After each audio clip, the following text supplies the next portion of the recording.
मयंक ज्योतिष वर्ल्ड के YouTube channel में मैं डॉक्टर आर के पाठक मयंक एक बार पुनः आप सभी का हार्दिक स्वागत एवं अभिनंदन करता हूं। आज हम बहुत महत्वपूर्ण विषय लेकर के आपके सामने उपस्थित हैं। रुद्राभिषेक का महत्व। जैसे सावन मास में, मलमास में विशेष रूप से रुद्राभिषेक किया जाता है और अन्य महीनों में भी शिववास देख करके रुद्राभिषेक किया जाता है। इस वीडियो में आपको जानकारी मिलेगी कि रुद्राभिषेक क्या है, रुद्राभिषेक क्यों करते हैं, रुद्राभिषेक किन किन पदार्थों से करना चाहिए और रुद्राभिषेक किस समय करना चाहिए, रुद्राभिषेक से क्या प्राप्ति हो सकती है, इन सब की जानकारी आपको इस वीडियो में मिलेगी। वीडियो की स्किप बिल्कुल न करें, पूरा वीडियो देखेंगे, बहुत अच्छी जानकारी आपको प्राप्त होगी। जैसे नाम से स्पष्ट है, रुद्राभिषेक, रुद्र धन अभिषेक बराबर होता है रुद्राभिषेक। रुद्र मतलब भगवान शिव का, अभिषेक करना को रुद्राभिषेक कहते हैं। रुद्र और शिव दोनों परस्पर एक दूसरे के पर्यायवाची हैं। शिव को ही रुद्र कहा जाता है। एकादश रुद्र की भी बात कही गई है, क्योंकि ऋतम दुखम द्रावयति नाशयति रुद्र। जो भोले हैं वह सभी दुखों के दूर कर देते हैं, नष्ट कर देते हैं, इसलिए भगवान को रुद्र कहा गया है। हमारे धर्म ग्रंथों के अनुसार हमारे द्वारा किए गए जाने अनजाने जो पाप होते हैं वही हमारे दुखों के कारण होते हैं। तो रुद्राभिषेक या रुद्रार्चन के द्वारा हमारे कुंडली से जो पातक कर्म या महापातक जो कर्म होते हैं, जो जाने अनजाने जितने प्रकार के कर्म होते हैं वह जल कर भस्म हो जाते हैं। हमारे अंदर या साधक के अंदर शिवत्व का उदय होता है। भगवान शिव का आशीर्वाद शिव भक्त को प्राप्त होता है, उनके सभी मनोरथ पूर्ण होते हैं। ऐसा कहा जाता है कि भगवान शिव के रुद्राभिषेक से सभी देवताओं की पूजा मान ली जाती है। रुद्र हृदय उपनिषद में कहा गया है कि सर्वदेवात्मको रुद्र सर्वे देवा शिवात्मका, अर्थात सभी देवताओं की आत्मा में रुद्र उपस्थित हैं और सभी देवता रुद्र की आत्मा हैं। हमारे शास्त्रों में विविध कामनाओं की पूर्ति के लिए रुद्राभिषेक पूजन के निमित्त विभिन्न प्रकार के द्रव्यों और पूजन सामग्री को बताया गया है। रुद्राभिषेक पूजन विभिन्न विधि से विविध मनोरथ को लेकर करते हैं।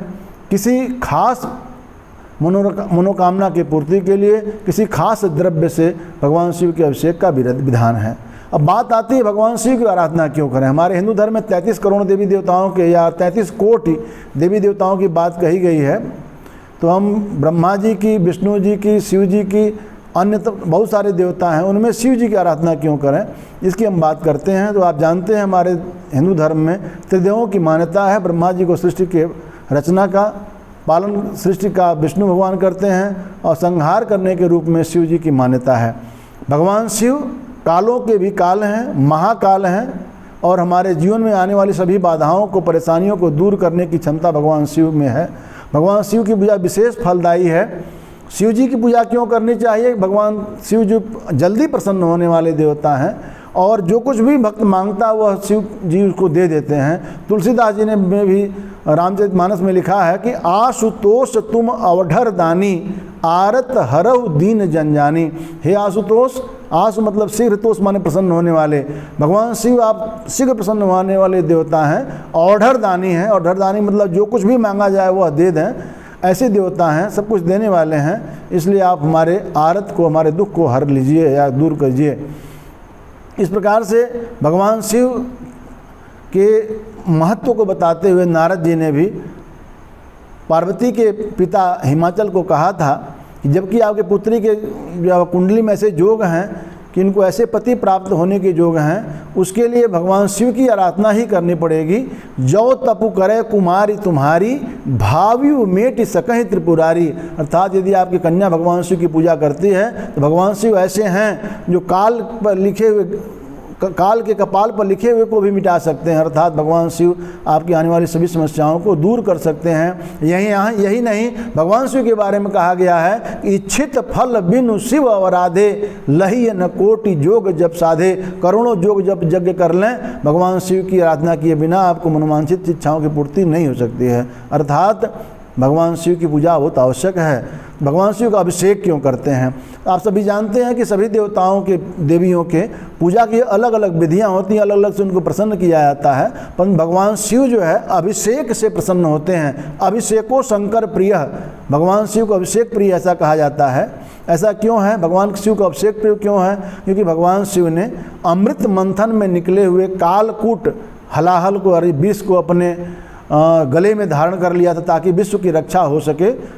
देवताओं की प्रार्थना पर उन्होंने अपने गले में उसको धारण कर लिया था, जिससे उनका गला यानी कंठ नीला पड़ गया और वह नीलकंठ कहलाए। भगवान शिव के गले में जो विष की ज्वाला है उसे शांत करने के लिए भगवान शिव का जल, दूध, दही, घी, शहद, चीनी, गन्ने का रस आदि तमाम प्रकार की वस्तुओं से अभिषेक किया जाता है। और यही नहीं, क्योंकि आप जानते हैं कि विष को, जहर को मारने के लिए जहर का ही प्रयोग होता है। सांप के जहर को उतारने के लिए सांप के जहर से ही एंटीडोट बनाए जाते हैं। उसी प्रकार भगवान शिव के गले में जो कष्ट है, गले में जो ज्वाला है, उसको दूर करने के लिए भगवान शिव को बाकी चीज़ों के साथ धतूरा और भांग आदि भी चढ़ाया जाता है, ताकि भगवान शिव के गले में जो ज्वाला है वह शांत हो। भगवान शिव ऐसे हैं जो कि महंगे पदार्थों के जरूरत नहीं पड़ती उनको जो है प्रसन्न करने के लिए। भगवान शिव बेलपत्र, भांग, धतूरे आदि से भी प्रसन्न हो जाते हैं। कहा गया कि भोला आशुतोष बनकर मनोरथ पूर्ण करते हैं, दुष्टों और असुरों के गर्भ को चूर्ण करते हैं। नहीं चाहत मधुरम की धतूरा भांग खाते हैं, अरे चढ़ा दो बेल की पाती तो शिव जी मान जाते हैं। अर्थात भगवान शिव को प्रसन्न करने के लिए बहुत आपको कठिन वस्तुओं की या बहुत महंगी वस्तुओं की आवश्यकता नहीं होती है। श्रावण मास में अभिषेक का विशेष महत्व होता है। श्रावण मास में इसलिए है कि भगवान शिव और पार्वती के मिलन का, अर्थात पुरुष और प्रकृति के मिलन का मास श्रावण है। भगवान शिव को श्रावण मास विशेष प्रिय है, इसलिए श्रावण मास में रुद्राभिषेक का भी बहुत महत्व होता है। बाकी महीनों में, मलमास को छोड़कर बाकी महीनों में रुद्राभिषेक के लिए शिववास देखना पड़ता है, परंतु श्रावण मास और मलमास में रुद्राभिषेक के लिए शिववास देखने की जरूरत नहीं पड़ती है। किसी भी दिन आप शिव जी की पूजा करेंगे शिव तो आपकी मनोकामना अवश्य पूर्ण होगी। रुद्राभिषेक से हमारे कुंडली के महापाप भी जलकर भस्म हो जाते हैं और हमारे अंदर शिवत्व का उदय होता है। अब बात करते हैं रुद्राभिषेक के प्रारंभ कैसे हुआ। क्या रुद्राभिषेक नया कलयुग में प्रारंभ हुआ? भगवान शिव स्वयंभू हैं, उनका कोई आदि अंत नहीं है। सनातन धर्म में रुद्राभिषेक की प्राचीन समय से परंपरा चली आ रही है और सबसे पहले भगवान शिव का अभिषेक ब्रह्मा जी ने और विष्णु जी ने किया था।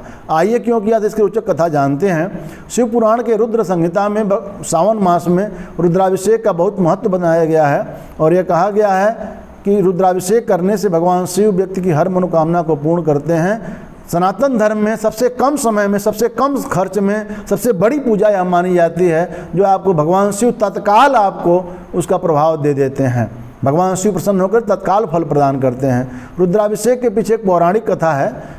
एक बार भगवान ब्रह्मा जी अपने उत्पत्ति का या जन्म का कारण जानने के लिए भगवान विष्णु के पास पहुँचे तो भगवान विष्णु ने कहा कि आपकी उत्पत्ति मेरे नाभि कमल से हुई है, मैं ही सृष्टि की रचना करता। तो ब्रह्मा जी ने कहा कि मैं तो सृष्टि का रचना करता हूँ इसलिए मैं बड़ा हूँ। विष्णु जी ने कहा मैं सृष्टि का पालन करता हूँ इसलिए मैं बड़ा हूँ और आपकी उत्पत्ति भी मेरी नाभि से ही हुई है। यही बात दुर्गा सप्तशती के प्रथम अध्याय में भी प्राप्त होती है, जब मधुकैटभ को मारने के लिए भगवान विष्णु के नाभि कमल में स्थित ब्रह्मा जी महामाया की स्तुति करते हैं और भगवान विष्णु को योग निद्रा से जगाते हैं। लेकिन ब्रह्मा जी ये बात मानने को तैयार नहीं थे कि उनकी उत्पत्ति विष्णु जी के नाभि कमल से हुई है। इसलिए दोनों में आपस में बड़ा होने को लेकर के भयंकर युद्ध हुआ। इस प्रकार विष्णु और ब्रह्मा को युद्ध करता हुआ देख करके भगवान शिव के मन में बड़ा क्षोभ उत्पन्न हुआ और क्रोधित होकर के, नाराज होकर के भगवान शिव ने वहाँ पर ज्योतिर्लिंग के रूप में अवतार लिया। जब महान ज्योतिर्लिंग को विष्णु जी और ब्रह्मा जी ने देखा आश्चर्यचकित रह गए तो उन्होंने मन में निश्चय किया कि जो कोई भी व्यक्ति इस जो हमारे और आप में से जो भी पहले इस ज्योतिर्लिंग के अंतिम भाग को स्पर्श कर लेगा वही बड़ा होगा, वही परमेश्वर माना जाएगा। तब ब्रह्मा जी हंस बनकर सिंह लिंग के आगे भाग को ढूंढने लगे और विष्णु जी बराह बन करके लिंग के नीचे की ओर ढूंढने लगे। हजारों सालों तक ब्रह्मा और विष्णु जी को उस लिंग का कोई आदि अंत नहीं मिला। जब आदि अंत नहीं मिला तो दोनों ने हार मान लिया और उन्होंने मिल करके भगवान शिव का अभिषेक किया। भगवान शिव प्रसन्न हुए, तब से रुद्राभिषेक का कार्य प्रारंभ हुआ था। और शिव जी ने प्रसन्न होकर के कहा कि आप दोनों लोग मेरे ही शरीर से उत्पन्न हुए हैं। हमारे शरीर दाहिने अंग से ब्रह्मा जी का उत्पत्ति हुई है और विष्णु जी का बाएं अंग से हमारी उत्पत्ति हुई है। अब बात करते हैं, बहुत लोगों के मन में भ्रम रहता है ये शिवलिंग क्या है। देखिए लिंग शब्द जो है वह संस्कृत का एक भाषा का शब्द है जिसका अर्थ होता है प्रतीक चिन्ह। भगवान शिव के प्रतीक के रूप में शिवलिंग का अभिषेक किया जाता है। जो लोग भगवान अज्ञानता के कारण भगवान शिवलिंग को शरीर का एक अंग अर्थात शिष्ण मानकर आलोचना करते हैं, उन मूर्खों से पूछिए कि संस्कृत भाषा में तो पुल्लिंग, स्त्रीलिंग और नपुंसक लिंग इन तीनों का उल्लेख होता है। यदि शिवलिंग को भगवान शिव की लिंग मानते हैं तो स्त्रीलिंग की स्त्री की लिंग कहाँ होती है, जरा उनसे पूछिए। नपुंसक की लिंग कहाँ होती है। इसलिए विधर्मियों के बहकावे में न आकर के पूरे श्रद्धा विश्वास के साथ शिव जी के प्रतीक शिवलिंग का पूजन करना चाहिए। जैसे विष्णु जी के प्रतीक चिन्ह के रूप में शालिग्राम पत्थर की पूजा होती है, उसी प्रकार से शिव जी को प्रसन्न करने के लिए उनके प्रतीक चिन्ह के रूप में शिवलिंग की पूजा होती है। अब बात उठती है कि सावन में कांवर यात्रा क्यों करते हैं। पहला कांवरिया कौन था। सावन के महीने में भगवान शिव का अभिषेक करने के लिए गंगा आदि पवित्र नदियों से जल भर करके लाते हैं और भगवान शिव के जो 12 ज्योतिर्लिंग जो बहुत प्रसिद्ध हैं उन पर और तमाम अन्य महत्वपूर्ण शिवलिंगों पर अभिषेक होता है। तो पहला कांवरिया दशानन लंकापति रावण था, अर्थात त्रेता युग से ही कांवर यात्रा प्रारंभ हो गई थी। आप सभी जानते हैं कि भगवान शिव को प्रसन्न करने के लिए रावण ने अपने 10 सिरों को काट करके हवन कुंड में अर्पित कर दिया था। अब भगवान शिव जब प्रसन्न हुए तो उसने कहा कि प्रभु आप हमारे साथ लंका चलिए, क्योंकि मुझे डेली कैलाश आना पड़ता आपकी पूजा करने के लिए। आप लंका में रहेंगे तो मेरा समय बच जाएगा, मुझे वहीं आप दर्शन हो जाया करेंगे। भगवान शिव शिवलिंग के रूप में, क्योंकि भगवान शिव किसी के भक्त की बात तो टाल नहीं सकते, शिवलिंग के रूप में प्रकट हुए। उन्होंने कहा कि इस शिवलिंग में को हमारा ही स्वरूप समझो और इसी की पूजा तुम्हें करनी है, इसे तुम लंका ले जा सकते हो। लेकिन यह ध्यान रखना कि अगर लंका ले जाने के पहले अगर ज़मीन पर कहीं भी रख दोगे तो मैं वहीं स्थापित हो जाऊंगा, से आगे नहीं बढ़ूंगा। तो रावण जैसे ही शिवलिंग उठाने वाला था, देवताओं ने सोचा यदि शिव जी को अपने पास ले गया तो फिर आगे के कार्य जो है वो बाधित हो जाएंगे, रावण की मृत्यु कैसे होगी। तो उन्होंने कहा, आकाशवाणी हुई कि हे रावण, तुम शिवलिंग को उठाने से पहले तुम आचमन कर लो। तो रावण की यह बात अच्छी लगी कि आचमन शरीर पवित्र करने के लिए अच्छा है। तो रावण जब आचमन 3 बार जल लेकर के मुँह में पिया, आचमन किया, तो वरुण देवता उस जल के साथ रावण के शरीर के अंदर चले गए और जैसे ही वह शिवलिंग को लेकर के आगे बढ़ा तो उसको बहुत जोरों की लघुशंका यानी पेशाब लगा, जो लघुशंका लगी। और जब उसने चारों तरफ देखा कोई दिखाई नहीं दिया, उसी समय विष्णु जी भी एक ब्राह्मण का रूप धारण करके वहाँ पहुँचते हैं और रावण ने कहा कि ये शिवलिंग को थोड़ी देर पकड़िए, मैं लघुशंका के बाद फिर ले लूँगा। फिर उसके बाद जब विष्णु भगवान को जैसे शिवलिंग पकड़ा करके लघुशंका करने लगा तो बोलते हैं कि घंटों जो कई दिन महीनों बीतने लगे परंतु रावण की लघुशंका समाप्त नहीं हो रही थी। तो विष्णु जी ने उस शिवलिंग को ज़मीन पर रख करके वहीं पर उसकी स्थापना कर दी। जैसे स्थापना कर दी रावण का जो है वह लघुशंका समाप्त हुई और समाप्त होने के बाद उसने जब देखा कि तो पृथ्वी पर जो है वह शिवलिंग है तो उठाने का बहुत प्रयास किया, परंतु शिव जी ने पहले कहा था मैं उठूंगा नहीं, अगर बीच में रख दिए तो शिवलिंग उठे नहीं। तो रावण ने कहा कि मेरे साथ नहीं जाएंगे तो मैं इनको पाताल भेज देता हूँ। तो उसने अपने अंगूठे से, पैर के अंगूठे से शिव जी को दबा करके पाताल भेजना चाहा, परंतु भगवान शिव तो शिव हैं, वह केवल भक्त का मान रखने के लिए थोड़े से तिरछे हुए थे और वहीं पर जो है वह भगवान शिव प्रकट हो गए। उन्होंने कहा रावण से तुम चिंता मत करो, है ऐ शिष्य, ऐ भक्त, तुम बहुत परेशान मत हो, तुम्हारे कारण ही मैं यहाँ पर स्थापित हो पाया हूँ, इसलिए जुगों जुगों तक जब तक यहाँ शिवलिंग रहेगा तब तक मेरे साथ साथ तुम्हारा भी नाम लिया जाएगा। इसलिए बैद्यनाथ धाम या जिसको बैजनाथ धाम कहते जो झारखंड में स्थित है उसे रावणेश्वर महादेव भी कहा जाता है। तो भगवान शिव जो है वह रावण को ज्ञान दिए थे, उसको ये बताए थे। उसके बाद रावण ने भगवान शिव का अभिषेक करने के लिए बिहार में स्थित सुल्तानगंज से जल भर करके रावण ने जल भर करके कांवर लेकर के आया था और वहाँ से 105 किलोमीटर आकर के उसने भगवान जब शिव को अभिषेक किया था। इस प्रकार से पहला कांवरिया जो था वह रावण था। और सावन महीने में चूँकि उसने अभिषेक किया था, सावन मास भगवान शिव पार्वती के मिलन का मास है, इसलिए सावन महीने में रुद्राभिषेक का विशेष महत्व है। और आप चारों तरफ देखते हैं कि चाहे बैजनाथ धाम हो या सोमनाथ हो, कोई भी शिव मंदिर हो, विशेष जो बड़े बड़े जो 12 ज्योतिर्लिंग हैं वहाँ पर कांवर यात्रा करके भक्त जाते हैं और जल चढ़ाते हैं। अब हम बात करेंगे भगवान शिव का रुद्राभिषेक किस पदार्थ से करें। भगवान शिव के रुद्राभिषेक से भक्तों की हर मनोकामना पूर्ण होती है। रुद्राभिषेक के लिए भक्त अलग अलग मनोकामनाओं की पूर्ति के लिए अलग अलग प्रकार से अलग अलग वस्तुओं से अभिषेक होता है। बात करेंगे गाय के दूध से अभिषेक करने पर भगवान शिव भक्तों की प्रत्येक मनोकामना को पूर्ण करते हैं। विवाह में यदि कोई बाधा आ रही है तो वह दूर होती है। संतान प्राप्ति में कोई समस्या हो तो वह दूर होती है। जो विद्यार्थी कठिन परिश्रम कर रहे हैं, कंपटीशन में सफलता नहीं मिल रही है, रुद्राभिषेक यदि करते हैं गाय के दूध से सफलता प्राप्त होती है। दही से अभिषेक जीवन में आ रही सभी बाधाओं को दूर करने के लिए, हर प्रकार के कार्यों की सिद्धि के लिए भगवान शिव का दही से अभिषेक किया जाता है। और दही से अभिषेक करने पर तमाम प्रकार के सुखों की प्राप्ति होती है और मकान, वाहन, ज़मीन, जायदाद, ये सब कुछ भी आप प्राप्त करना चाहते हैं दही से अभिषेक करना चाहिए। शहद से अभिषेक भगवान शिव का शहद से अभिषेक करने पर व्यक्ति को तमाम ऊंचा पद सम्मान प्राप्त होता है। प्रमोशन यदि आपका बहुत दिन से अटका हुआ नहीं हो रहा तो अब शहद से अभिषेक करिए, हो जाएगा। और इससे शुक्र ग्रह मजबूत होता है और शहद से अभिषेक करने पर टीबी रोग जो होता है, यक्षमा जिसे बोलते हैं, वो भी दूर होता है। और शहद से अभिषेक करने पर जाने अनजाने बहुत प्रकार के पाप भस्म हो जाते हैं। इत्र से, सुगंधित वस्तुओं से इत्र से अभिषेक, जिन लोगों को नींद न आती हो या जीवन में किसी प्रकार की मानसिक चिंता हो, विशेष तनाव हो, स्ट्रेस में रहते हों, ऐसे लोगों को भगवान शिव का इत्र से अभिषेक करना चाहिए। कौन से राशि वालों को किस इत्र से अभिषेक करना चाहिए हम आगे किसी वीडियो में आपको बताएंगे, हमारे चैनल को देखते रहें। इससे मानसिक शांति प्राप्त होती है, जीवन में स्थिरता आती है और शुक्र संबंधी दोष भी दूर होते हैं। घी से अभिषेक, देसी घी से भगवान शिव का अभिषेक करना चाहिए, बहुत शुभ माना जाता है। कहा जाता है कि देसी घी से अभिषेक करने व्यक्ति की सेहत अच्छी होती है। और यदि किसी गंभीर बीमारी से, लंबी बीमारी से आप जूझ रहे हैं तो भगवान शिव का देसी घी से अभिषेक करना चाहिए। पंचामृत, दूध, दही, घी, शहद, चीनी, पांचों मिलाने पर 5 तरह के अमृत मिलकर पंचामृत बनता है। तो इससे जो अभिषेक भगवान शिव का होता है वो शुभ माना जाता है। कोई भी मनोकामना सोच करके यदि भगवान शिव का पंचामृत से अभिषेक करते हैं तो सारी मनोकामनाएं पूर्ण होती हैं। गंगा जल से अभिषेक, गंगा जल के अभिषेक करने पर व्यक्ति को जन्म जन्मांतर, गंगा जी क्या करती हैं, तार देती हैं। भवसागर से तार देने का काम गंगा जी का है। और भगवान शिव के साथ गंगा जी मिल गए तो फिर मोक्ष प्राप्ति कोई दूर नहीं है। तो गंगा जल से रुद्राभिषेक करने पर जातक को जन्म जन्मांतर के मरण के चक्कर से छुट्टी मिलती है, अर्थात मोक्ष की प्राप्ति होती है और हर मनोकामना भी पूर्ण होती है। गन्ने के रस से भगवान शिव का अभिषेक किया जाता है। जो लोग धन की समस्या से जूझ रहे हैं, धन प्राप्ति में रुकावट आती है या हाथ में आया हुआ धन चला जाता है, धन की बचत नहीं होती है, रुकता नहीं है पैसा, ऐसे लोगों को गन्ने के रस से अभिषेक करना चाहिए। धन आएगा भी, धन रुकेगा भी।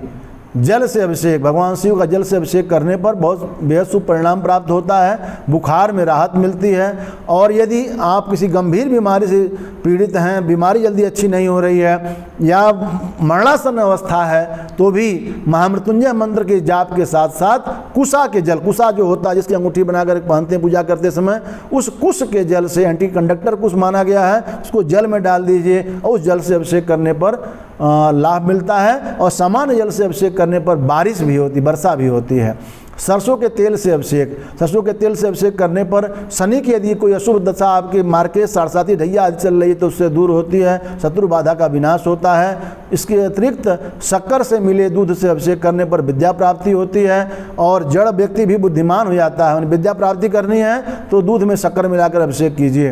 रुद्राभिषेक के बारे में और इसके अतिरिक्त अन्य बहुत सारे पदार्थ होते हैं जिनका जो मारण, मोहन, वशीकरण, उच्चाटन आदि में प्रयोग किया जाता है। रुद्राभिषेक के बारे में के महत्व के बारे में कहा गया है। रावण ने अपने 10 सिरों को काट करके रक्त से शिवलिंग का अभिषेक किया था और सिरों को हवन की अग्नि में समर्पित किया था, इसलिए भगवान शिव ने रावण के ऊपर प्रसन्न होकर के उसको त्रिलोक विजयी होने का आशीर्वाद भी दिया था। भस्मासुर ने शिवलिंग को अपने आंखों से निकली हुई आंसुओं से अभिषेक किया था, भगवान शिव के वरदान का पात्र हो गया था। इसके अतिरिक्त जन्म कुंडली में बनने वाले अशुभ योग जैसे काल सर्प दोष हो, विष योग हो, ग्रहण दोष हो, इन सब की बाधाओं को दूर करने के लिए, गृह क्लेश, व्यापार में नुकसान, शिक्षा में आ रही बाधाओं को दूर करने के लिए तथा मनोकामना की पूर्ति के लिए रुद्राभिषेक बहुत ही फलदायक है। 12 ज्योतिर्लिंग सौराष्ट्रे सोमनाथम च श्रीशैल्य मल्लिकार्जुनम उज्जैन नाम महाकाल मुंगाल ममलेश्वरम केदारम हिमोत्पृष्ट डाकिनाम भीमसंगरम बाणसम सुंदरम को गौतमी तटे। इस तरह से 12 ज्योतिर्लिंग की जो बात कही गई है, उन 12 ज्योतिर्लिंगों में जो है यदि आप जा सकें बहुत अच्छा है। किसी तीर्थ स्थान में, शिवरात्रि में या प्रदोष के समय में या सावन के महीने में 12 ज्योतिर्लिंग में आप जाते हैं, तीर्थ स्थान में जाते हैं, शिवरात्रि में, प्रदोष में, श्रावण के महीने में और साथ साथ मलमास में शिवबास देखने की जरूरत नहीं पड़ती है। बाकी शिवबास के विचार किए बिना रुद्राभिषेक हो सकता है और बाकी समय में रुद्राभिषेक के लिए शिवबास देखना पड़ता है। स्वयं सृष्टिकर्ता ब्रह्मा जी ने कहा है, जब हम रुद्राभिषेक करते हैं तो भगवान शिव साक्षात प्रकट होकर के उस अभिषेक को ग्रहण करते हैं। संसार में ऐसी कोई भी वैभव या सुख नहीं है जो हमें रुद्राभिषेक करने या करवाने से प्राप्त नहीं हो सकता है। आवश्यकता के अनुसार रुद्राभिषेक की मात्रा अलग अलग होती है। सामान्य कार्य के लिए षडंग अभिषेक होता है, उससे ज़्यादा के लिए एकादशनी अभिषेक होता है। इसमें पंचम अध्याय को अष्टम अध्याय में 11 बार रुक करके उसकी आवृत्ति की जाती है। इसके अलावा लघु रुद्र, महारुद्र, अतिरुद्र माने भगवान शिव की का अभिषेक जो है वो आपकी आवश्यकता के अनुसार कम या अधिक मात्रा में होता है। रुद्राभिषेक करते समय ओम नमः शिवाय या महामृत्युंजय मंत्र का जाप करते रहना चाहिए। रुद्राभिषेक जो लोग करते हैं, शिव जी की जो आराधना करते हैं, उन्हें भस्म से या चंदन से त्रिपुंड धारण करना चाहिए, रुद्राक्ष की माला धारण करनी चाहिए और ओम नमः शिवाय मंत्र जाप करना चाहिए। यदि आपके जीवन में बहुत सारी समस्याएं हैं, 9 ग्रहों को शांति के लिए, 9 ग्रहों को बल प्रदान करने के लिए आप गले में 1 से लेकर 9 मुखी रुद्राक्ष पहन सकते हैं। साथ में यदि गणेश रुद्राक्ष धारण करते हैं तो कुंडली सभी दोष दूर होते हैं, 9 ग्रहों को बल प्राप्त होता है, प्रत्येक क्षेत्र में सफलता प्राप्त होती है। जीवन विशेष सफलता चाहिए तो 1 से लेकर 14 मुखी और गणेश रुद्राक्ष पहनना चाहिए। और आप यदि चाहते हैं संसार के सारे वैभव आपको प्राप्त हों, कोई भी चीज़ की कमी नहीं हो, जो सो आप सोचें वो सारी चीज़ें प्राप्त हो जाएं, तो 1 से 21 मुखी तक इंद्राक्षी माला धारण कर सकते हैं। रुद्राभिषेक में शिवबास कब देखा जाता है और क्यों देखा जाता है, शिव जी का अभिषेक कब करना चाहिए, कब नहीं करना चाहिए, इसके बारे में हम अगले वीडियो में आपको बताएंगे। आशा ही नहीं पूर्ण विश्वास है आपको यह वीडियो बहुत पसंद आई होगी और यह महत्वपूर्ण जानकारी दूसरे लोगों में भी शेयर करिए। वीडियो को लाइक कमेंट करना ना भूलें और ऐसे महत्वपूर्ण वीडियो को देखते रहने के लिए हमारे मयंक ज्योतिष वर्ल्ड चैनल से जुड़े रहें। यदि आपने अभी तक हमारा चैनल सब्सक्राइब नहीं, सब्सक्राइब करके बेल आइकन भी प्रेस कर लें ताकि ऐसे आने वाली सभी वीडियो की नोटिफिकेशन आपको प्राप्त हो सके। बहुत बहुत धन्यवाद। मैं डॉक्टर आर के पाठक मयंक आपसे विदा लेता हूँ, फिर अगले किसी वीडियो में मुलाकात होगी।